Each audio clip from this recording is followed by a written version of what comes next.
Hello प्यारे बच्चों, स्वागत है आपका एक नई क्लास में। आज की क्लास में क्लास 10th मैथमेटिक्स का जो चैप्टर नंबर 7 है निर्देशांक ज्यामिति, उसके अंतर्गत आज हम प्रश्नावली 7.2 को सॉल्व करने वाले हैं। ठीक है। और बच्चों ये प्रश्नावली 7.2 का पार्ट 2 वीडियो है, जिसमें हम क्या करेंगे, क्वेश्चन नंबर 6 से सॉल्व करेंगे। ठीक है। आज की वीडियो में यानी कि ये प्रश्नावली 7.2 का पार्ट 2 वीडियो है, तो हम यहाँ से हम क्या करेंगे, क्वेश्चन नंबर 6 से सॉल्व करेंगे। ठीक है। इससे पहले वाली वीडियो में यानी कि प्रश्नावली 7.2 के पार्ट 1 वाले वीडियो में हमने क्वेश्चन नंबर 1 से लेकर क्वेश्चन नंबर 5 तक सॉल्व कर लिया था। ठीक है। तो अगर आप प्रश्नावली 7.2 के पार्ट 1 वाली वीडियो को देखना चाहते हो, तो बच्चों आपको क्या करना है, प्लेलिस्ट को चेकआउट कर लेना है। वहां पर आपको सभी वीडियो चैप्टर वाइज मिल जाएंगे। ठीक है। या जो प्लेलिस्ट का लिंक है ना बच्चों, मैं आपको डिस्क्रिप्शन बॉक्स में दे दूंगा, वहां से भी आप देख सकते हो। ठीक है। तो बच्चों आज की वीडियो में हम क्या करेंगे, प्रश्नावली 7.2 का पार्ट 2 वीडियो है, तो इसलिए क्या करेंगे, क्वेश्चन नंबर 6 से सॉल्व करेंगे। ठीक है। क्वेश्चन नंबर 6 से लेकर क्वेश्चन नंबर 10 तक सॉल्व करेंगे। ठीक है। यानी कि आज की वीडियो में हम प्रश्नावली 7.2 को पूरी तरीके से कंप्लीट करने वाले हैं। ठीक है। तो देखो यहाँ से अगर हम बात करें क्वेश्चन नंबर 6 की, तो क्वेश्चन नंबर 6 कर है, यदि बिंदु, ठीक है, देखो यहाँ पर आपको बिंदु इस प्रकार से 4 बिंदु दिया है। ठीक है। पहला जो बिंदु है 1,2 है, दूसरा बिंदु 4,y, तीसरा बिंदु x,6 और चौथा जो बिंदु है वो 3,5 है। ठीक है। 4 बिंदु इस प्रकार से दिया है और कह रहा है कि इसी क्रम में लेने पर एक समांतर चतुर्भुज के शीर्ष हो तो x और y का ज्ञात कीजिए। मतलब x और y ज्ञात कीजिए, यानी कि x और y का मान ज्ञात करना है। ठीक है। और ये जो चारों बिंदु है किसका है, ये एक समांतर चतुर्भुज का शीर्ष है। ठीक है। तो चलो सॉल्व करते हैं क्वेश्चन नंबर 6 को। और ये जो क्वेश्चन नंबर 6 है बच्चों इंपॉर्टेंट है। ठीक है। कई बार बोर्ड एग्जाम में पूछा गया है, तो ध्यान से देखना। देखो यहाँ से अगर हम बात करें क्वेश्चन नंबर 6 की, ठीक है, तो क्वेश्चन नंबर 6 बच्चों आपके लिए क्या है, इंपॉर्टेंट है। ठीक है। क्वेश्चन नंबर 6 को आपको इंपॉर्टेंट बना लेना है। ठीक है। कई बार बोर्ड एग्जाम में पूछा गया है। तो यहाँ से देखो, पहले जो आपको क्वेश्चन 6 में दिया है ना, पहले उसको लिख लो। ठीक है। तो यहाँ से आप क्या लिखोगे, यहाँ से आप लिखोगे प्रश्न अनुसार दिया है, प्रश्न अनुसार दिया है। यहाँ से आपको क्या दिया है, देखो यहाँ से आपको 4 बिंदु दिया है। ठीक है। तो यहाँ से हम मानेंगे कि माना कि जो पहला बिंदु है, ठीक है, तो जो पहला बिंदु है उसको हम ए मान लेते हैं। ठीक है। जो पहला बिंदु है ए, वो आपको 1,2 दिया है। ठीक है। और जो बी बिंदु है, यानी कि जो दूसरा बिंदु है, उसको हम बी मानेंगे, जो कि आपको 4,y दिया है। और जो तीसरा बिंदु है उसको हम सी मानेंगे, जो कि आपको x,6 दिया है। ठीक है। वह जो चौथा बिंदु उसको हम डी मानेंगे, जो कि आपका क्या है, 3 कामा माइनस सॉरी प्लस का 5 है। ठीक है। इस प्रकार से आपको 4 बिंदु दिया गया है। और ये जो चारों बिंदु है ना, वो एक समांतर चतुर्भुज के शीर्ष है। ठीक है। अब यहाँ से समांतर चतुर्भुज को पहले यहाँ से बना लेते हैं। देखो ये आपका क्या है, एक समांतर चतुर्भुज है। ठीक है। इस प्रकार से बच्चों आपको फिगर बना लेना है। ठीक है। और यहाँ से देखो, यहाँ से आपका यहाँ पर बिंदु ए है, यहाँ पर बिंदु बी है, यहाँ पर बिंदु सी है एंड यहाँ पर बिंदु डी है। ठीक है। ए की बात करें तो जो ए का बिंदु है वो 1,2 है। बी की बात करें तो बी का जो बिंदु वो 4,y है। सी की बात करें तो सी का बिंदु x,6 है। और डी की बात करें तो डी का जो बिंदु है वो 3,5 है। ठीक है। इनके विकर्ण भी बना देते हैं। देखो विकर्ण आपका क्या होगा, एक विकर्ण आपका AC होगा। ठीक है। और एक विकर्ण आपका क्या होगा, BD होगा। ठीक है। और बच्चों यहाँ पर देखो, अगर हम बात करें ना, ये जो आपका समांतर चतुर्भुज है, ठीक है, और समांतर चतुर्भुज के जो विकर्णों का जो मध्य बिंदु होता है वो आपस में बराबर होता है। ठीक है। यानी कि यहाँ से आप कह सकते हो कि ये जो विकर्ण AC है, ठीक है, ये जो विकर्ण AC है, इसका मध्य बिंदु किसके बराबर होगा, इस विकर्ण BD के मध्य बिंदु के बराबर होगा। ठीक है। तो यहाँ से आपको ये ध्यान देना है कि समांतर चतुर्भुज के जो विकर्णों का जो मध्य बिंदु होता है वो आपस में क्या होता है, बराबर होता है। ठीक है। तो यहाँ से जो आपने इस प्रकार से समझा है ना, उसी को क्या करेंगे, यहाँ पर हम लिखेंगे। ठीक है। तो यहाँ से हम क्या लिखेंगे, यहाँ से हम लिखेंगे कि चूंकि हम जानते हैं कि, ठीक है, चूंकि हम जानते हैं कि,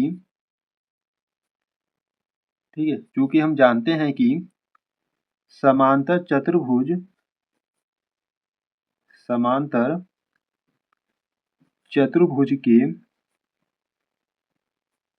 विकर्ण, ठीक है, समांतर चतुर्भुज के विकर्ण का जो मध्य बिंदु होता है, समांतर चतुर्भुज के विकर्ण का मध्य बिंदु आपस में बराबर होते हैं, आपस में बराबर होते हैं। ठीक है। इसको आपको ध्यान देना है और इस प्रकार से आपको लिख लेना है। ठीक है। चूंकि हम जानते हैं कि समांतर चतुर्भुज के जो विकर्ण है, ठीक है, यानी कि जो विकर्ण का मध्य बिंदु होता है वो आपस में क्या होते हैं, बराबर होते हैं, ठीक है। यानी कि यहाँ से क्या करने का मतलब, ये जो विकर्ण है ना, इनका जो मध्य बिंदु होगा वो आपस में बराबर होगा। एक विकर्ण आपका AC है, इसका मध्य बिंदु, और एक विकर्ण आपका BD है और इसका मध्य बिंदु, ये आपस में बराबर होंगे, ठीक है। तो यहाँ से आप इस प्रकार से लिख सकते हो कि AC का मध्य बिंदु, ठीक है, देखो AC का मध्य बिंदु, AC का जो मध्य बिंदु होगा वो किसके इक्वल होगा, BD का मध्य बिंदु, ठीक है। AC का मध्य बिंदु किसके इक्वल होगा, BD के मध्य बिंदु के इक्वल यानी कि बराबर होगा, ठीक है। तो AC का जो मध्य बिंदु होता है वो क्या होता है, देखो यहाँ से अगर हम बात करें, पहले मध्य बिंदु का जो फार्मूला होता है उसको समझो। देखो मध्य बिंदु का जो फार्मूला होता है वो आपका क्या होता है, x1 प्लस x2 बटे 2 होता है, और y1 प्लस, ठीक है, y1 प्लस y2 बटे 2 होता है, ठीक है। और इक्वल में इसी प्रकार इसके लिए भी लिख लेंगे, ठीक है, x1 प्लस x2 बटे 2 होता है, और y1 प्लस y2 बटे 2 होता है, ठीक है। ये आपका क्या होता है, मध्य बिंदु का फार्मूला होता है, ठीक है। तो देखो बच्चों, यहाँ से अगर हम बात करें पहले AC के लिए, तो AC का मध्य बिंदु ये आपका फार्मूला है। इसमें हम क्या करेंगे, x1 और x2 का मान रखेंगे, ठीक है, और इसमें क्या करेंगे, y1 और y2 का मान रखेंगे, फिर सॉल्व करेंगे, ठीक है। तो AC की बात करें तो देखो यहाँ पर AC क्या है आपका, ये आपका AC है, ठीक है। तो ये देखो यहाँ पर ये जो 1 है ये आपका x1 है, ये जो 2 है ये आपका y1 है, ठीक है।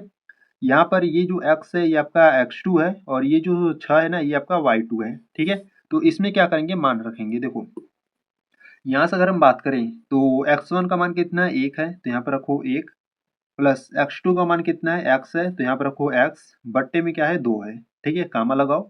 y1 की बात करें तो y1 का मान 2 है, प्लस y2 की बात करें तो y2 का मान 6 है, और बट्टे में 2, ठीक है, ब्रैकेट को बंद करो। अब इक्वल में, अब क्या करते हैं, अब BD के लिए देखते हैं, ठीक है। तो देखो BD के लिए अगर हम बात करें तो देखो ये आपका BD है, ठीक है। तो BD के लिए ये आपका x1 हो जाएगा, ये y1 हो जाएगा, ये आपका x2 हो जाएगा, और ये y2 हो जाएगा, ठीक है। तो x1 का जो मान है वो कितना है, 4 है, तो रखो 4, ठीक है, प्लस x2 का मान यहाँ पर 3 है, और बट्टे में 2, ठीक है, गामा। y1 की बात करें तो y1 का मान y है, और प्लस y2 की बात करें तो y2 का मान 5 है, और बट्टे में 2, ठीक है। अब बच्चों देखो इनको सॉल्व करते हैं। तो देखो यहाँ पर अगर हम बात करें तो यहाँ पर आपको मिलेगा 1 प्लस एक्स बाई 2 मिलेगा, ठीक है। 6 और 2 8 हो जाएगा, ठीक है। तो यहाँ पर आपको 8 बटा 2 मिलेगा, ठीक है। मैं आपको एकदम सिंपल तरीके से बता रहा हूँ, ठीक है, यानी कि सभी को ओपन कर कर बता रहा हूँ, ठीक है। यहाँ पर मैं डायरेक्ट भी कर सकता था, ठीक है, पर यहाँ पर मैं आपको सीधे सीधा बता रहा हूँ। और यहाँ पर अगर हम बात करें तो देखो यहाँ पर 4 और 3 को जोड़ोगे तो 7 हो जाएगा, और बट्टे में 2 है, कामा यहाँ पर आपका y प्लस 5 बट्टा 2 है, ठीक है। अब क्या करते हैं ना, अब इनको थोड़ा सा और बस सॉल्व कर लेते हैं, या यहाँ पर तुलना कर दो, ठीक है। तो ऐसा करो ना, यहाँ पर तुलना कर दो। तुलना करने का क्या मतलब, जो x वाला टर्म है x के साथ जाएगा, जो y वाला टर्म है y के साथ जाएगा, ठीक है। देखो ये जो आपका x वाला टर्म है इस x वाले टर्म के साथ जाएगा, ठीक है, क्योंकि देखो यहाँ पर आपका क्या है, x1 प्लस x2 बटा 2 है, और यहाँ पर भी क्या है, x1 प्लस x2 बटा 2 है, ठीक है। तो x वाला x के साथ जाएगा और y वाला y के साथ जाएगा, ठीक है। तो यहाँ पर क्या लिखोगे, यहाँ पर आप लिखोगे तुलना करने पर, ठीक है, तुलना करने पर, तुलना कर दो। तो देखो तुलना करोगे तो जो x वाला टर्म है वो x के इक्वल होगा, यानी कि 1 प्लस एक्स बटा 2 किसकी इक्वल होगा, 7 बटा 2 के इक्वल होगा, ठीक है। वही अगर हम बात करें तो ये जो आपका y वाला टर्म है देखो 8 बटा 2, ये किसके इक्वल होगा, y वाले टर्म के साथ, यानी कि y प्लस 5 बटा 2 के साथ, ठीक है। अब इसको सॉल्व करते हैं। तो देखो यहाँ से अगर हम बात करें, देखो देखो यहाँ से अगर हम बात करें तो यहाँ पर आपका क्या है, 1 प्लस एक्स बटा 2, ठीक है, इज इक्वल टू 7 बटा 2 है, ठीक है। तो यहाँ पर क्या करते हैं ना, 2 का गुणा, देखो 2 का गुणा मत करो, देखो बट्टे में 2 है, यहाँ पर भी बट्टे में 2 है, तो यहाँ से 2 और 2 को कैंसिल आउट कर दो, ठीक है। और इस एक को क्या करो ना, इधर भेज दो, ठीक है। तो यहाँ पर आपको क्या मिलेगा, एक्स मिलेगा, इज इक्वल टू में क्या है, 7 है, ठीक है। एक को उधर भेजोगे तो माइनस का 1 हो जाएगा, ठीक है। तो एक्स इज इक्वल टू क्या मिलेगा, 7 में से एक जगह तो 6 मिलेगा, ठीक है। यहाँ से देखो बच्चों x का मान आ गया, ठीक है। अब यहाँ से हम y के लिए बात करें तो देखो यहाँ पर 2 और 2 काट दो, ठीक है, क्योंकि बट्टे में है और इज इक्वल टू के बराबर है।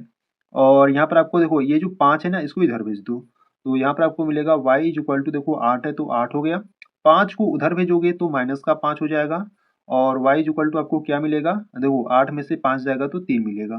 ठीक है, यहाँ से जो y का मान है वो क्या आ गया, 3 आ गया।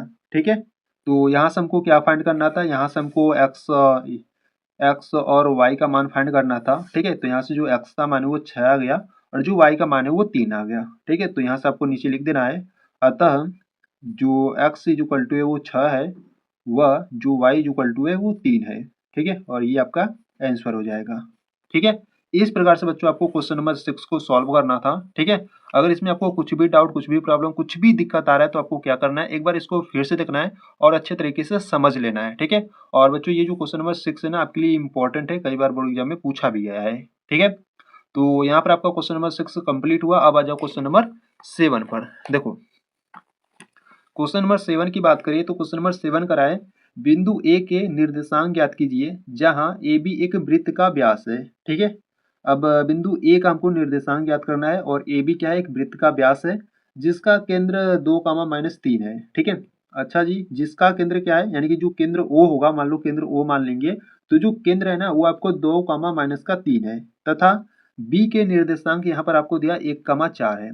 ठीक है, तो केंद्र और बी का जो निर्देशांक यहाँ से आपको दिया है और बिंदु ए के निर्देशांक को फाइंड करना है। ठीक है, और क्वेश्चन नंबर 7 भी इंपॉर्टेंट है, इसको भी आपको ध्यान देना है। ठीक है, देखो यहाँ से अगर हम बात करें इंपॉर्टेंट के लिए तो क्वेश्चन नंबर 6 भी इंपॉर्टेंट है, 7 भी इंपॉर्टेंट है, यहाँ पर 8 भी इंपॉर्टेंट है। ठीक है, क्योंकि ऐसे क्वेश्चन आपके बोर्ड एग्जाम में पूछे गए हैं। ठीक है, प्रीवियस ईयर क्वेश्चन को उठा के देखो, ऐसे क्वेश्चन आपको मिलेंगे। ठीक है, अक्सर कर ये जो क्वेश्चन नंबर 8 है ना, ऐसे क्वेश्चन आपको बहुत मिलेंगे। ठीक है, सेम क्वेश्चन आपको बच्चों मिलेंगे। ठीक है, और ये जो क्वेश्चन नंबर 8 है बहुत ही इंपॉर्टेंट है। ठीक है, आपको कोई भी सेट उठा के देखो, ऐसे क्वेश्चन आपको मिलेंगे ही मिलेंगे। ठीक है, तो चलो आ जाओ क्वेश्चन नंबर पहले 7 को सॉल्व करते हैं। ठीक है, तो देखो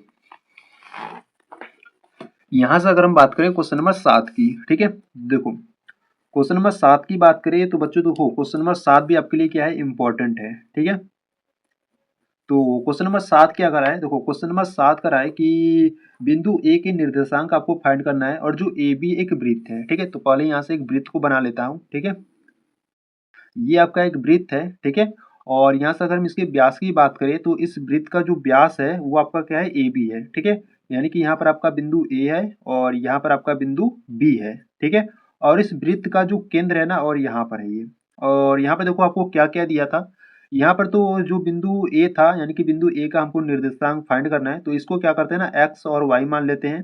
ठीक है, और इसको हम कोई नाम देते हैं, जैसे मान लो ये बिंदु आपका ओ है। ठीक है, और जो केंद्र ओ है वो आपको कितना दिया है, देखो यहाँ से जिसका केंद्र आपको 2, -3 दिया है। ठीक है, 2, -3 दिया है और जो बी केंद्र है वो आपको कितना दिया है, 1, 4 दिया है। ठीक है, इस प्रकार से आपको फिगर बना लेना है। ठीक है, अब यहाँ से हमको क्या करना है, इस ए के निर्देशांक को फाइंड करना है।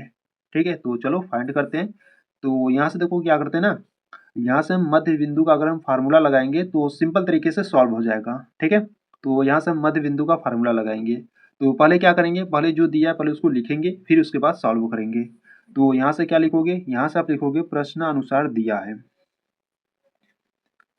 प्रश्नानुसार दिया है।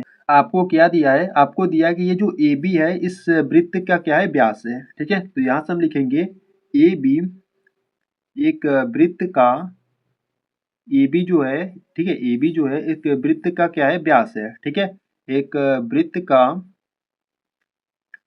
व्यास है। और यहाँ से अगर हम बात करें केंद्र ओ की, ठीक है, देखो केंद्र ओ की बात करें तो केंद्र ओ आपको कितना दिया है, केंद्र ओ आपको 2, -3 दिया है। ठीक है, और वही अगर हम बिंदु बी की बात करें तो जो बिंदु बी है वो आपको 1, 4 दिया है। ठीक है, तो यहाँ से हमको क्या फाइंड करना है, तो यहाँ से हमको ए के निर्देशांक यानी कि x, y का मान ज्ञात करना है। ठीक है, तो देखो यहाँ से अगर हम बात करें ए बी का मध्य बिंदु, ठीक है, तो यहाँ से अगर हम बात करें तो देखो यहाँ से ए बी का मध्य बिंदु पहले लिख लेता हूँ। ठीक है, ए बी का मध्य बिंदु, ए बी के मध्य बिंदु की बात करें तो देखो पहले फार्मूले को लिखेंगे फिर उसके बाद सॉल्व करेंगे। ठीक है, तो मध्य बिंदु का जो फार्मूला होता है वो होता है x1 + x2 बट्टे 2 होता है और y1 + y2 बट्टे 2 होता है। ठीक है, तो ए बी का जो मध्य बिंदु है वो आपका क्या है, 2, 3 है। ठीक है, सॉरी 2, -3 है। ठीक है, तो इसका जो मध्य बिंदु है, बिंदु O है, जो कि आपका क्या है 2 कामा माइनस का 3 है, इज इक्वल टू में यहाँ पे देखो x1 और x2, y1 और y2 का मान रखेंगे, ठीक है। तो बच्चों यहाँ से ध्यान से समझना, देखो ये आपका क्या होगा, ये जो x है ये आपका x1 होगा, y जो है वो आपका y1 होगा, ठीक है। यहाँ पर जो 1 है ये आपका x2 होगा, ये जो 4 है ये आपका y2 होगा, ठीक है। तो यहाँ से क्या करेंगे, देखो x1 का मान x है तो रखो, ठीक है, प्लस x2 का मान क्या है, x2 का मान 1 है, बट्टे में क्या है 2 है, ठीक है, कामा y1 का मान y है, प्लस y2 का मान 4 है, और बट्टे में 2, ठीक है। अब यहाँ से क्या करेंगे, तुलना कर देंगे, ठीक है, यानी कि जो x वाला है वो x के साथ जाएगा और जो y वाला है वो y के साथ जाएगा, ठीक है। यहाँ से देखो ये जो x का मान है वो क्या है, यहाँ पर 2 है, ठीक है, यानी कि जो 2 है वो किसके साथ जाएगा, x के साथ जाएगा। तो यहाँ पर आपका 2 इज इक्वल टू क्या हो जाएगा, x प्लस 1 बाई 2 हो जाएगा, ठीक है। यहाँ पर आपको नीचे लिख लेना है कि तुलना करने पर, ठीक है, तुलना करने पर, इसके नीचे आपको लिख लेना है, ठीक है, इसके नीचे आपको लिखना है तुलना करने पर, फिर इसके बाद इसको आपको इस प्रकार से सॉल्व करना है, ठीक है। और ये जो माइनस का 3 है ना वो किसके साथ जाएगा, आपका y प्लस 7, y प्लस 4 के साथ जाएगा, ठीक है, y प्लस 4 बाई 2 के साथ जाएगा, यानी कि इसके इक्वल होगा, ठीक है। अब इसको सॉल्व करते हैं, तो देखो यहाँ पर 2 बट्टे में इधर भेजोगे तो गुणा में हो जाएगा, 2 गुणे 2 करोगे तो 4 मिलेगा, इज इक्वल टू क्या है, x प्लस 1 है, प्लस 1 को इधर भेजते हैं तो 4 minus 1 is equal to x हो जाएगा, 4 में से 1 जाएगा तो 3, यानी कि जो x का मान है वो कितना आ गया, 3 आ गया, ठीक है। अब इसके लिए बात करते हैं, तो देखो 2 यहाँ पर भाग में इधर भेजोगे तो गुणा में हो जाएगा, 2 गुणे माइनस 3 करोगे तो माइनस का 6 मिलेगा, is equal to y plus 4 है, ठीक है, प्लस 4 को इधर भेज दो तो माइनस का 6 प्लस 4 जाएगा तो माइनस का 4 इज इक्वल टू y, ठीक है। -6 -4 आपका माइनस का 10 हो जाएगा, इज इक्वल टू y, ठीक है। तो बच्चों यहाँ पर जो y का मान वो कितना आ गया, माइनस का 10 आ गया, ठीक है। और जो कि हमको x और y का मान ही ज्ञात करना था, ठीक है। तो यहाँ से अगर हम बात करें तो x का मान कितना आ गया, देखो यहाँ पर इसकी बिंदु की बात करें तो इसका जो बिंदु है वो आपका x का जो मान है वो 3 है, और y की बात करें तो y का मान माइनस का 10 है, ठीक है। तो बिंदु A का जो निर्देशांक होगा वो 3 कामा माइनस का 10 होगा, ठीक है। तो यहाँ से बच्चों आपको नीचे लिख देना है कि अतः जो बिंदु A है, ठीक है, अतः जो बिंदु A है वो आपका कितना है, 3 कामा माइनस 10 है, ठीक है, और ये आपका आंसर हो जाएगा, ठीक है। तो इस प्रकार से आपको क्वेश्चन नंबर 7 को सॉल्व करना था, ठीक है, काफी छोटा प्रश्न था और इम्पोर्टेंट भी था, ठीक है। तो यहाँ पर जो आपका क्वेश्चन नंबर 7 है बच्चों आपका कंप्लीट हुआ। अब आ जाओ क्वेश्चन नंबर 8 पर। देखो क्वेश्चन नंबर 8 की बात करें तो क्वेश्चन नंबर 8 कराए, यदि a और b क्रमशः -2 कामा -2, ठीक है, और 2 कामा -4 हो तो बिंदु P के निर्देशांक ज्ञात कीजिए, ताकि AP is equal to 3/7 into A B हो और P रेखाखंड AB पर स्थित हो, ठीक है। यहाँ पे देखो ये जो बिंदु A है ना इसका जो निर्देशांक है वो -2 कामा -2 है, और जो बिंदु B है ना इसका जो निर्देशांक है वो 2 कामा -4 है, ठीक है। और AB रेखाखंड के बीच आपका कोई बिंदु P है जिसका हमको निर्देशांक ज्ञात करना है, ठीक है। तो चलो सॉल्व करते हैं क्वेश्चन नंबर 8 को। और बच्चों ये जो क्वेश्चन नंबर 8 है ना बहुत ही इंपॉर्टेंट है, ठीक है। ये आपका क्वेश्चन नंबर 8 आपके बोर्ड एग्जाम में 6 नंबर में पूछा जाता है, ठीक है, तो इसलिए बहुत ही ध्यान से रखना, सिंपल मेथड से बताऊंगा, ठीक है। तो चलो आ जाओ सॉल्व करते हैं क्वेश्चन नंबर 8 को। तो यहाँ से अगर हम बात करें क्वेश्चन नंबर 8 की, ठीक है, तो बच्चों ये जो क्वेश्चन नंबर 8 है ना आपके लिए बहुत ही इंपॉर्टेंट है, ठीक है, कई बार आपके बोर्ड एग्जाम में ऐसे क्वेश्चन पूछे जाते हैं, ठीक है, तो इसको बहुत ही ध्यान से देखना। देखो पहले अगर हम बात करें यहाँ से आपको जो दिया है प्रश्न में पहले उसको लिख लो, ठीक है। तो यहाँ से हम लिखेंगे प्रश्नानुसार दिया है, प्रश्नानुसार दिया है। आपको क्या दिया है, देखो यहाँ से आपको 2 बिंदु दिया गया है, ठीक है। जो पहला बिंदु है वो आपका A है, ठीक है, देखो जो पहला बिंदु A है वो आपको -2 कामा -2 दिया गया है, और जो दूसरा बिंदु B है वो आपको 2 कामा -4 दिया है, ठीक है। और यहाँ से अगर हम बात करें तो यहाँ से आपको एक रिलेशन यानी कि एक संबंध दिया है, जो कि आपको दिया है AP is equal to 3/7 into AB दिया है, ठीक है। तो यहाँ से अगर हम बात करें तो देखो ये आपका एक AB क्या है, एक रेखाखंड है, ठीक है। AB रेखाखंड के बीच में आपका कोई बिंदु P है, उसका हमको क्या करना है, निर्देशांक को फाइंड करना है, ठीक है। तो देखो यहाँ से अगर हम फिगर को बनाए तो फिगर से समझो, देखो जैसे मान लो यहाँ पर आपका कोई बिंदु A है, ठीक है, जो कि आपको -2 कामा -2 दिया है, ठीक है। और मान लो यहाँ पर कोई बिंदु B है, ठीक है, जो कि आपको 2 कामा माइनस का 4 दिया है। ठीक है, तो बच्चों यहाँ पे देखो ये आपका ए बी क्या है, एक रेखाखंड है। ठीक है, रेखाखंड के बीच आपका कोई बिंदु P है। ठीक है, रेखाखंड के बीच आपका कोई बिंदु P है, इसका हमको क्या करना है, निर्देशांक यानी कि इसके बिंदु को फाइंड करना है। ठीक है, तो इसका जो बिंदु है बच्चों इसको हम x कामा y मान लेते हैं अभी के लिए। ठीक है, तो x और y का मान हमको फाइंड करना है। और देखो यहाँ पर हमको संबंध क्या दिया है, यहाँ पर जो रिलेशन दिया है AP equal to 3/7 into A B दिया है। ठीक है, तो पहले यहाँ से क्या करते हैं ना, M1 और M2 का मान याद कर लेते हैं। ठीक है, देखो यहाँ से अगर हम बात करें M1 और M2 की, पहले हम क्या करेंगे, M1 और M2 का मान याद करेंगे। ठीक है, तो M1 और M2 के मान के लिए अगर हम बात करें तो देखो यहाँ पर आपको रिलेशन यानी कि संबंध दिया गया है। ठीक है, तो यहाँ पर इसको पहले यहाँ पर लिखते हैं और यहाँ से मैं आपको बताता हूँ। देखो AP इक्वल टू क्या है, 3/7 इंटू ए बी है। ठीक है, यहाँ पर देखो ए बी गुणा में है। ठीक है, इधर लाओगे तो क्या हो जाएगा, बट्टे में यानी कि भाग में हो जाएगा। तो यहाँ से आपको क्या मिलेगा, AP बट्टा A B is equal to क्या हो जाएगा आपका 3/7 हो जाएगा। ठीक है, AP इज इक्वल टू 3 आ गया, AB इज इक्वल टू 7 आ गया। ठीक है, तो देखो AP इज इक्वल टू कितना है, 3 है, AP इज इक्वल टू कितना आ गया आपका, 3 आ गया। ठीक है, AP इज इक्वल टू 3 आ गया। और जो AB है, ये जो पूरा AB है ये आपका कितना है, पूरा AB आपका 7 है। ठीक है, तो यहाँ से देखो AP यानी कि M1 का मान हमारा 3 आ गया। ठीक है, M2 का मान यानी कि PB का मान हमको फाइंड करना है। ठीक है, तो PB हम कैसे फाइंड कर सकते हैं, देखो यहाँ से अगर हम बात करें, देखो AB इज इक्वल टू, देखो पूरे को हम क्या लिख सकते हैं, AP प्लस PB लिख सकते हैं। ठीक है, तो AB को हम क्या लिख सकते हैं, AP प्लस PB। ठीक है, यहाँ से हमको PB का मान फाइंड करना है। ठीक है, क्योंकि जब हमको PB मिलेगा तो वही आपका क्या होगा, M2 का मान होगा। ठीक है, तो AB का मान कितना है, देखो पूरा आपका 7 है, तो यहाँ पे रखो 7 इज इक्वल टू AP का मान क्या है, देखो AP का मान 3 है, तो यहाँ पे रखो 3 प्लस PB का मान हमको चाहिए। ठीक है, इस प्लस 3 को इधर भेजते हैं तो यहाँ पर हो जाएगा 7 माइनस का 3 इज इक्वल टू PB। तो 7 में से 3 जाएगा तो आपके पास आ जाएगा 4। ठीक है, यानी कि जो PB का मान है वो कितना आ गया, 4 आ गया। ठीक है, तो इस PB का मान कितना आ गया, 4 आ गया। या आप इस प्रकार से भी सोच सकते थे कि अगर ये 3 है और पूरा 7 है तो 7 में से 3 घटाओगे तो ये आपका 4 आएगा। ठीक है, तो इस प्रकार से बच्चों हमने M1 और M2 का मान फाइंड कर लिया। ठीक है, तो यहाँ पर मैं लिख देता हूँ। देखो यहाँ से अगर हम बात करें तो यहाँ पर देखो M1 का मान क्या है, M1 का मान 3 है और M2 का जो मान है वो कितना है, 4 है। ठीक है, इसको आपको ध्यान देना है। अब हमको क्या करना है, इस P वाले निर्देशांक को हमको फाइंड करना है। ठीक है, अब ये जो बिंदु P है इस AB रेखाखंड को क्या कर रहा है, विभाजित कर रहा है। तो यहाँ पर हम क्या करेंगे, विभाजन सूत्र को लगाएंगे। ठीक है, तो आ जाओ सॉल्व करते हैं। तो यहाँ से अगर हम बात करें तो देखो यहाँ से हम क्या लिखेंगे, यहाँ से हम लिखेंगे निर्देशांक P के लिए, क्योंकि हमको P के निर्देशांक को फाइंड करना है। ठीक है, तो निर्देशांक P के लिए हम क्या करेंगे, विभाजन सूत्र लगाएंगे। ठीक है, तो यहाँ से पहले विभाजन सूत्र को लिख लो। और बच्चों देखो विभाजन सूत्र यानी कि कोई भी सूत्र हो उसको आपको बार बार लिखना है। ठीक है, सूत्र को जब आप बार बार लिखोगे तो आपको सूत्र हमेशा के लिए याद हो जाएगा। ठीक है, तो विभाजन सूत्र अगर हम बात करें तो पहले x के लिए क्या होता है, x के लिए आपका होता है M1 x2 plus M2 x1 बट्टे क्या होता है, M1 प्लस M2 होता है। ठीक है, वही y के लिए बात करें तो y के लिए आपका होता है M1 y2 plus M2 y1। ठीक है, और बट्टे में क्या होता है, M1 प्लस M2। ठीक है, तो देखो बच्चों यहाँ से अगर हम बात करें x के लिए, ठीक है, तो x is equal to M1 का मान कितना है, M1 का मान 3 है, M2 का मान 4 है।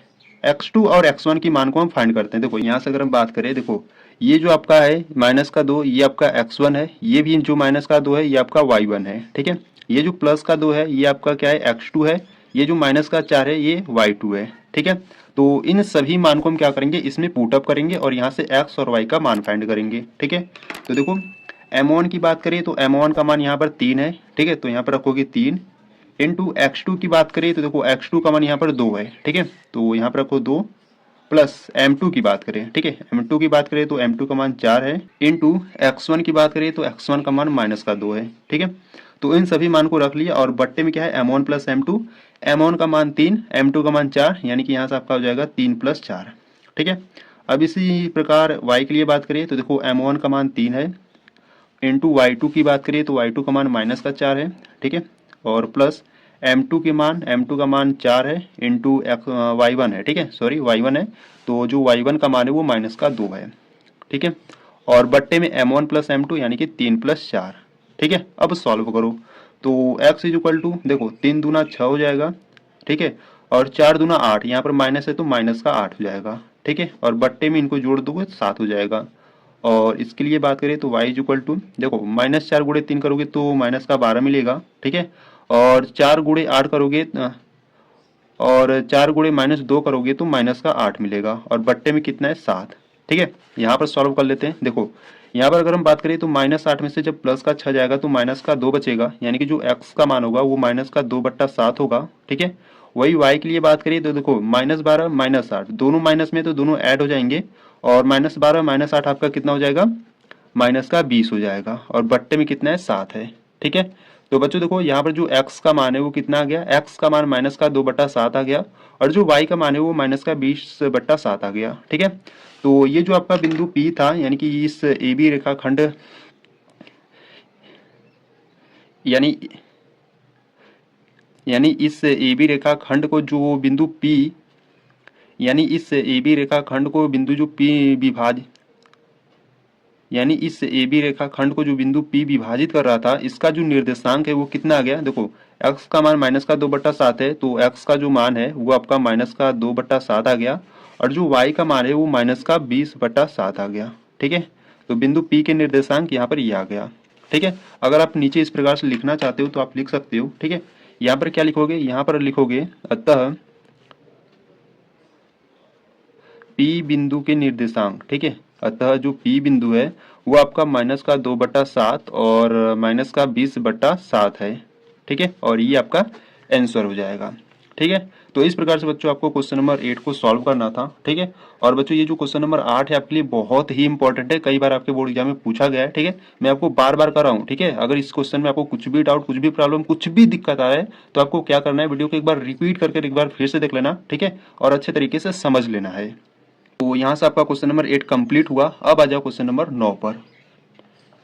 देखो यहाँ पर आ जाओ क्वेश्चन नंबर 9 पर। देखो क्वेश्चन नंबर 9 की बात करें तो क्वेश्चन नंबर 9 कर है, बिंदु ए आपको बिंदु दिया है -2, और बी बिंदु दिया है 2, 8 को जोड़ने वाले रेखाखंड ए बी को 4 बराबर भागों में विभाजित करने वाले बिंदुओं के निर्देशांक ज्ञात कीजिए। ठीक है, यानी कि यहाँ से ए बी एक रेखाखंड है। ठीक है, इस ए बी रेखाखंड को क्या करना है, 4 बराबर भागों में बांटना है, यानी कि विभाजित करना है। ठीक है, जब 4 बराबर भागों में विभाजित करोगे तो वहां पर आपको कोई बिंदु मिलेगा, तो उस बिंदु को हमको क्या करना है, उस बिंदु का हमको निर्देशांक को ज्ञात करना है। ठीक है, उस बिंदु के निर्देशांक को हमको क्या करना है, ज्ञात यानी कि फाइंड करना है। ठीक है, तो चलो आ जाओ सॉल्व करते हैं क्वेश्चन नंबर 9 को। ठीक है, तो बच्चों क्वेश्चन नंबर 9 इंपॉर्टेंट है, ध्यान से देखना। ठीक है, देखो यहाँ से अगर हम बात करें क्वेश्चन नंबर 9 की, ठीक है, तो देखो क्वेश्चन नंबर 9 की बात करें तो देखो बच्चों पहले आपको जो क्वेश्चन में दिया है पहले उसको लिख लो। ठीक है, तो यहाँ से आप क्या लिखोगे, यहाँ से आप लिखोगे प्रश्नानुसार दिया है।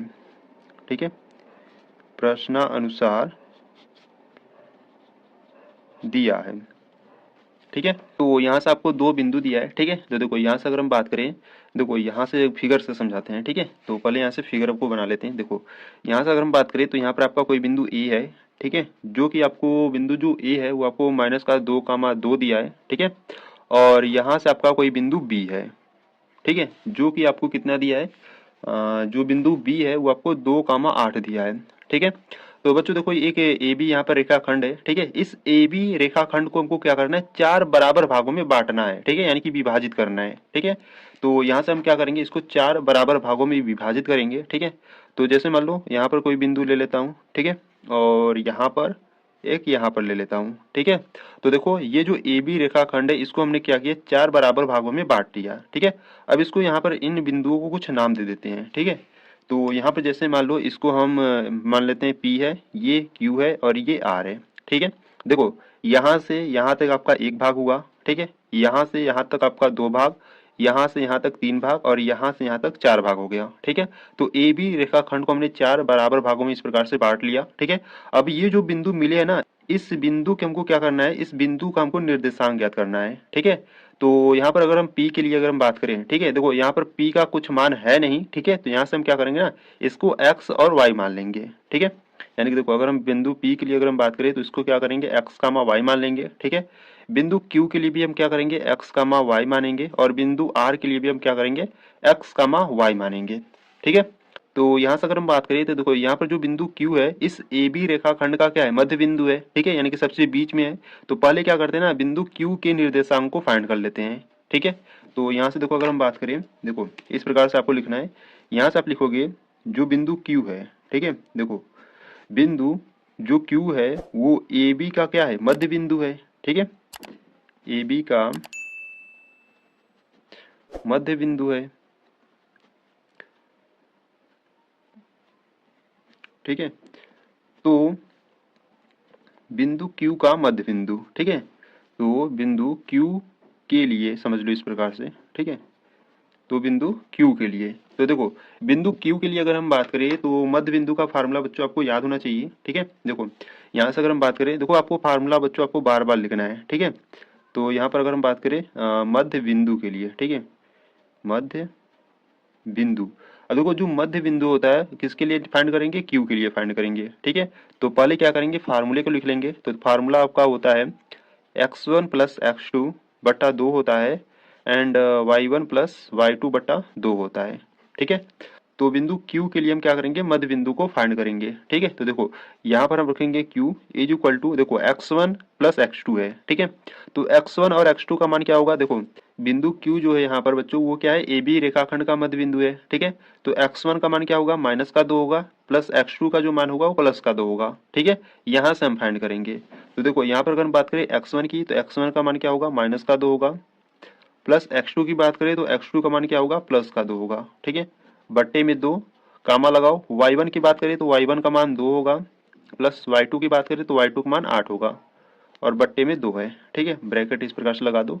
अब इसको सॉल्व करो। तो देखो बिंदु Q के लिए माइनस का 2 प्लस का 2 कैंसिल आउट हो जाएगा, ठीक है। यहाँ से सीधा आपका क्या बचेगा, 0 बटा 2 जो कि आपका 0 होगा, ठीक है।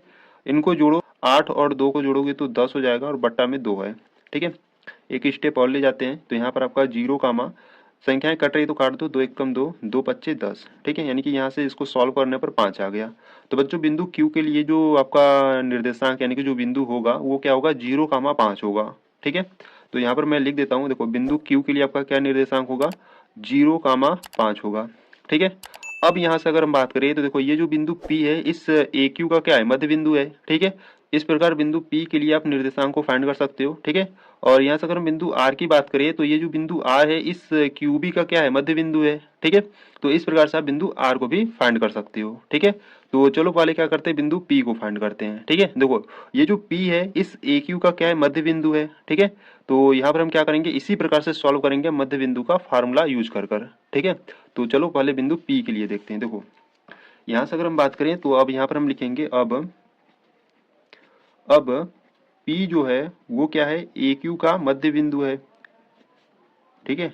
जो बिंदु P है वो AQ का मध्य बिंदु है। तो देखो यहाँ से अगर हम बात करें तो P इक्वल टू क्या हो जाएगा आपका, देखो P इक्वल टू x1 की बात करें, देखो फार्मूला को आपको लिख लेना है, ठीक है। x1 प्लस x2 बटा 2 और y1 प्लस y2 बटा 2, ठीक है। तो P इक्वल टू, देखो यहाँ से अगर हम बात करें ये जो P है इस AQ का मध्य बिंदु है, तो यहाँ पर x1 का मान माइनस का 2 होगा, प्लस x2 का जो मान होगा आपका 0 होगा, ठीक है। x1 का मान क्या होगा, माइनस का 2, प्लस x2 का मान 0 बट्टा में 2, कामा y1 प्लस y2, ठीक है। देखो y1 का मान प्लस का 2 होगा, y2 का मान क्या होगा, प्लस का 5 है, ठीक है। तो y1 का मान प्लस का 2, y2 का मान प्लस का 5 और बट्टे में 2 है, ठीक है। अब इनको सॉल्व कर लो। तो P इक्वल टू, देखो माइनस 2 में जब 0 को जोड़ोगे तो माइनस का 2 आएगा, ठीक है, और बट्टा में 2 है, और 5 और 2 आपका 7 हो जाएगा, और बट्टा में 2 है, ठीक है। तो इसको सॉल्व कर लेते हैं। तो यहाँ पर इसको देखो P इक्वल टू माइनस 2 बट्टा 2 है, तो यहाँ पर आपका माइनस का 1 आ जाएगा, कामा, और यहाँ पर आपका 7 बट्टा 2 है, ठीक है। बिंदु P के लिए अगर हम बात करें तो बिंदु P का जो निर्देशांक होगा वो माइनस का 1 कामा 7 बट्टा 2 होगा, ठीक है। बिंदु P का जो निर्देशांक होगा वो क्या होगा, माइनस का 1 कामा 7 बटा 2 होगा, ठीक है। तो इस प्रकार से हमने बिंदु P और Q को फाइंड कर लिया, ठीक है। तो अब क्या करते हैं, बिंदु R को फाइंड करते हैं। अब देखो यहाँ पर जो बिंदु R है इस QB का क्या है, मध्य बिंदु है, ठीक है। तो इस प्रकार से इसको भी सॉल्व करेंगे, ठीक है। तो आ जाओ बिंदु R के लिए। देखो यहाँ से अगर हम बात करें बिंदु R के लिए, ठीक है, तो यहीं पर देख लेते हैं। देखो यहाँ पर हम क्या लिखेंगे, यहाँ पर हम लिखेंगे अब, ठीक है, अब जो R है वो QB का मध्य बिंदु है, ठीक है। जो बिंदु R है वो क्या है, QB का मध्य बिंदु है, क्यूबी का मध्य बिंदु है। ठीक है, अब क्यूबी का मध्य बिंदु है तो यहाँ से क्या हो जाएगा, आर इज इक्वल टू, देखो पहले क्या करेंगे, फार्मूले को लिखेंगे। ठीक है, x1 प्लस x2 बटा 2 कामा y1 प्लस y2 बटा 2। ठीक है, अब इसको सॉल्व करते हैं तो r इज इक्वल टू, देखो x1 प्लस x2, देखो इसके लिए फाइंड कर रहे हैं, यानी कि जो बिंदु r है क्यूबी का मध्य बिंदु है, तो जो x1 का मान होगा ये 0 होगा और जो x2 का मान होगा वो 2 होगा। ठीक है, यानी कि यहाँ से x1 का मान 0 प्लस x2 का मान 2 आ गया और बट्टा में 2 है। ठीक है, ब्रैकेट लगाओ, y1 प्लस y2, देखो y1 की बात करें तो y1 का मान 5 और y2 का मान 8 होगा। ठीक है, तो y1 का मान 5 प्लस y2 का मान 8 बटा 2। अब इसको सॉल्व करते हैं तो r इज इक्वल टू, देखो 2 में 0 जोड़ोगे तो 2 आएगा और 2 बटा 2 करोगे तो आपका 1 आ जाएगा। ठीक है, 2 से 2 काटोगे तो 1 आ जाएगा और यहाँ पर 8 और 5 को जोड़ोगे तो 13 और 13 बटा 2 आ जाएगा। ठीक है, तो इस r के लिए जो निर्देशांक होगा वो क्या होगा, 1 कामा 13 बट्टा 2 होगा। ठीक है, इस बिंदु r के निर्देशांक की बात करें तो क्या हो जाएगा आपका 1 कामा 13 बट्टा 2 होगा। ठीक है, तो इस प्रकार से बच्चों हमने इस बिंदुओं के निर्देशांक को फाइंड कर लिया। ठीक है, तो यहाँ से आपको नीचे लिख देना है इस प्रकार से। ठीक है, यहाँ से आप क्या लिखोगे, यहाँ से आप लिखोगे अतः अतः जो बिंदु P है, ठीक है, जो बिंदु P है वो आपका क्या है, माइनस का 1 कामा 7 बट्टा 2 है। ठीक है, और कामा जो बिंदु Q है वो क्या है आपका 0 कामा 5 है। ठीक है, वह जो बिंदु R है वो आपका 1 कामा 13 बटा 2 है। ठीक है, और ये आपका आंसर हो जाएगा। ठीक है, तो इस प्रकार से बच्चों आपको क्वेश्चन नंबर 9 को सॉल्व करना था। ठीक है, क्वेश्चन नंबर 9 इंपॉर्टेंट है, अगर आपको इसमें कुछ भी डाउट है तो बच्चों आपको क्या करना है, वीडियो को एक बार रिपीट कर एक बार फिर से देख लेना और अच्छे तरीके से समझ लेना। ठीक है, अब आ जाओ क्वेश्चन नंबर 10 पर। देखो क्वेश्चन नंबर 10 की बात करें तो क्वेश्चन नंबर 10 का राय, एक समचतुर्भुज का क्षेत्रफल ज्ञात कीजिए जिसके शीर्ष इसी क्रम में आपको इस प्रकार से शीर्ष दिए गए हैं। ठीक है, जो पहला शीर्ष है वो 3,0 है, दूसरा शीर्ष है 4,5, तीसरा शीर्ष है आपका -1,4 है। ठीक है, ठीक है, -1,4 और यहाँ से अगर हम बात करें तो जो चौथा शीर्ष है वो -2, -1 है। ठीक है, यहाँ से आपको संकेत में दिया गया है कि जो समचतुर्भुज का क्षेत्रफल होता है वो 1/2 उसके विकर्णों का गुणनफल होता है। ठीक है, ये जो संकेत में दिया है ना इसी का यूज होगा। ठीक है, इसको आपको ध्यान देना है और इसको अच्छे तरीके से याद भी कर लेना। ठीक है, अगर ये फार्मूला याद रहेगा तभी इस क्वेश्चन को आप सॉल्व कर पाओगे। ठीक है, तो इसलिए बच्चों इसको ध्यान से याद कर लेना। तो चलो सॉल्व करते हैं क्वेश्चन नंबर 10 को। ठीक है, देखो देखो यहाँ से अगर हम बात करें क्वेश्चन नंबर 10 की, ठीक है, क्वेश्चन नंबर 10 भी काफी इंपॉर्टेंट है। ठीक है, तो ध्यान से देखना। देखो यहाँ से अगर हम बात करें, पहले जो दिया ना उसको लिख लो। ठीक है, तो यहाँ से हम लिखेंगे प्रश्नानुसार दिया है, प्रश्नानुसार दिया है। आपको क्या दिया है, देखो यहाँ से आपको शीर्ष दिया था। ठीक है, यानी कि 4 इस प्रकार से आपको शीर्ष दिए गए, तो पहले उस शीर्ष को लिख लेते हैं। तो देखो यहाँ से अगर हम बात करें, जो शीर्ष है तो यहाँ पर जो पहला बिंदु है जिसको हम ए मानेंगे जो कि आपका 3,0 है। ठीक है, इसी प्रकार जो दूसरा बिंदु है उसको हम बी मानेंगे। ठीक है, और जो बी होगा वो आपका कितना होगा, 4,5 होगा। ठीक है, इसी प्रकार सी की बात करें जो आपका तीसरा बिंदु है, ठीक है, जो कि आपका कितना है, -1,4 है। ठीक है, वह डी बिंदु की बात करें तो डी बिंदु आपका क्या है, -2, -1 है। ठीक है, तो इस प्रकार से आपके पास 4 शीर्ष है। ठीक है, अब इसको क्या करते हैं, फिगर की हेल्प से सॉल्व करते हैं। ठीक है, तो यहाँ से पहले हम फिगर को बना लेते हैं। देखो यहाँ से हम अगर हम बात करें, देखो इस प्रकार से फिगर को बना लो।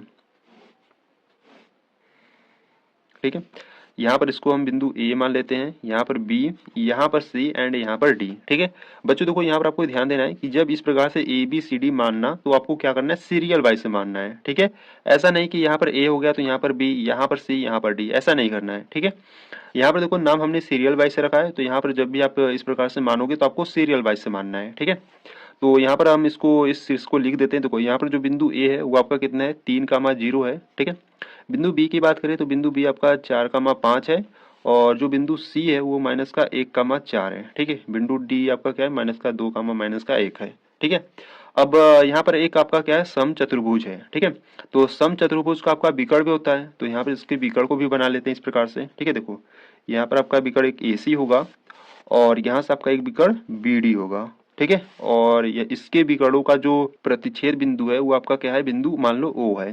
ठीक है, अब इसको सॉल्व करते हैं। तो देखो यहाँ पर हम क्या,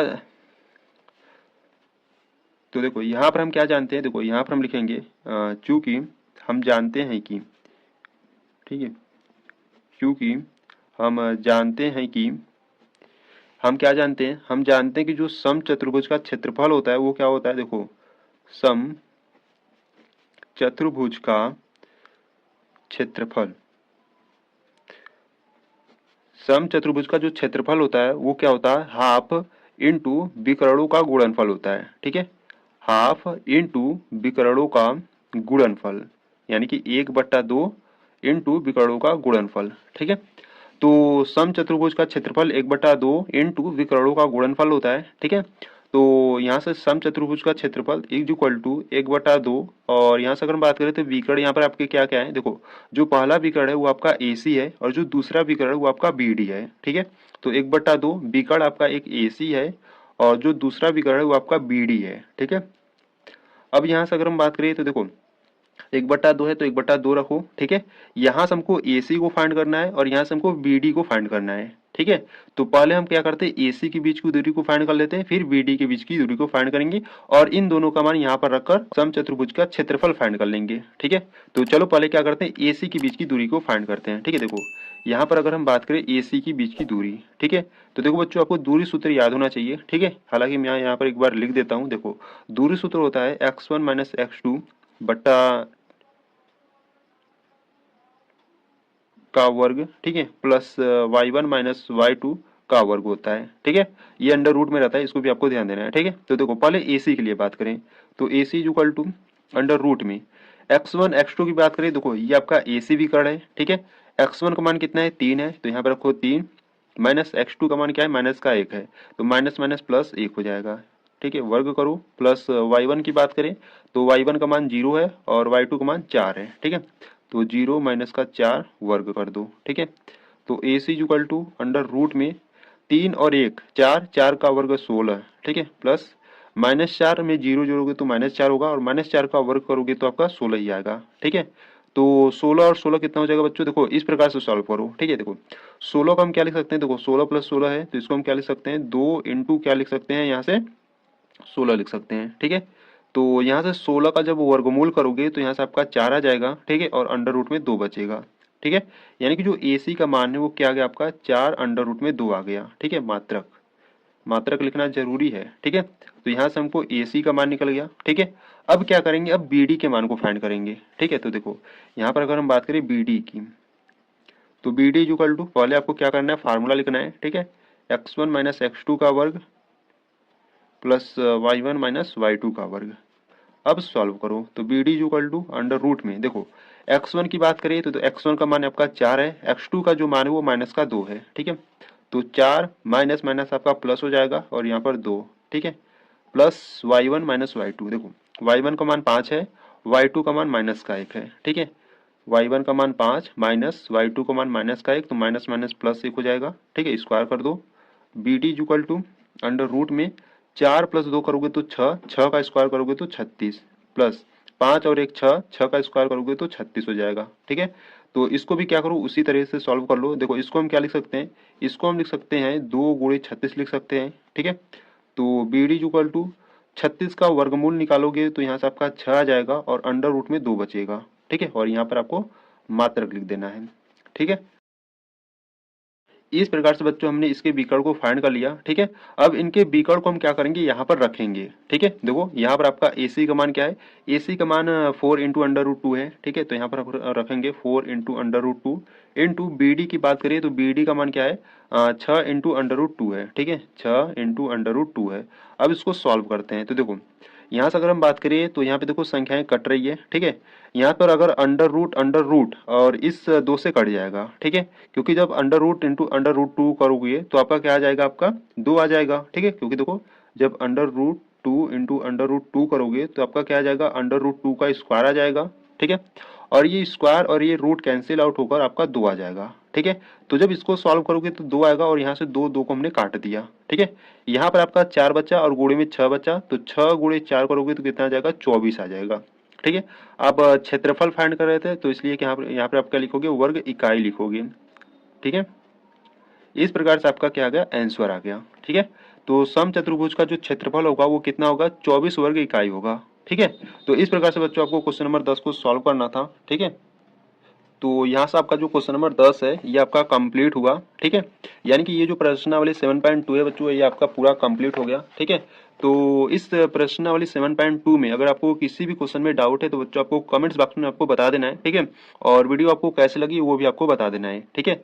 इससे पहले बच्चों मैं आपको सभी चैप्टर्स को सॉल्व करा चुका हूँ, ठीक है। तो अगर आप किसी भी चैप्टर्स को देखना चाहते हो तो बच्चों आपको क्या करना है, प्लेलिस्ट को चेकआउट कर लेना है, वहां पर आपको सभी वीडियोस चैप्टर वाइज मिल जाएंगे, ठीक है। तो अगर आपको ये वीडियो अच्छी लगी तो वीडियो को लाइक कर देना, ठीक है। चैनल पर नए हो तो चैनल को आप सब्सक्राइब कर सकते हो। तो चलो बच्चों, मिलते हैं नेक्स्ट वीडियो में, तब तक के लिए जय हिंद जय भारत।